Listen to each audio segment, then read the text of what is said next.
नमस्ते, मेरा नाम डॉक्टर दीपांशु गुप्ता है। मैं urologist, andrologist and renal transplant surgeon हूँ। अब हम बात करेंगे TURP के बारे में। TURP transurethral resection of prostate.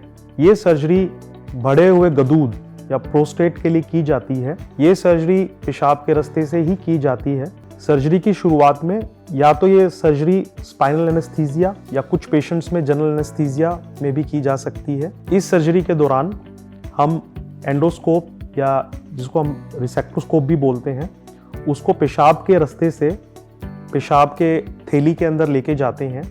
Prostate और पेशाब की थैली को इंस्पेक्ट करने के बाद हम जो रिसेक्शन वाला पार्ट है, जो प्रोस्टेट के लोब्स को रिसेक्ट करने वाला पार्ट है, वो शुरू करते हैं।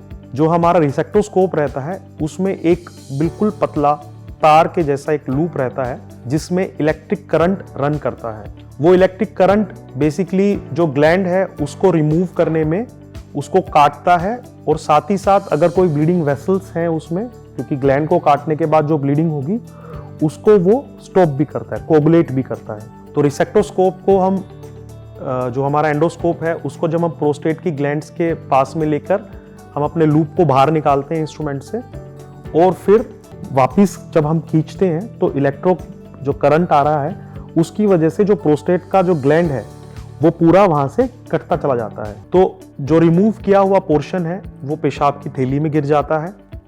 कुछ समय बाद उसको हम बाहर निकाल लेते हैं और उसके बाद हम जिसको फोलीज कैथेटर बोलते हैं पेशाब के रास्ते में डाल देते हैं, जिसको यूजुअली 2 या 3 दिन बाद हम निकाल देते हैं। तो ये टोटली स्कारलेस, कटलेस सर्जरी होती है, इंसिजन नहीं आता है इसमें, और यही स्टैंडर्ड ट्रीटमेंट है एनलार्जमेंट ऑफ प्रोस्टेट या फिर प्रोस्टेट की वृद्धि या BPH के लिए। अपना kidney stone surgery appointment pristine care.com पर बुक करें। Pristine care.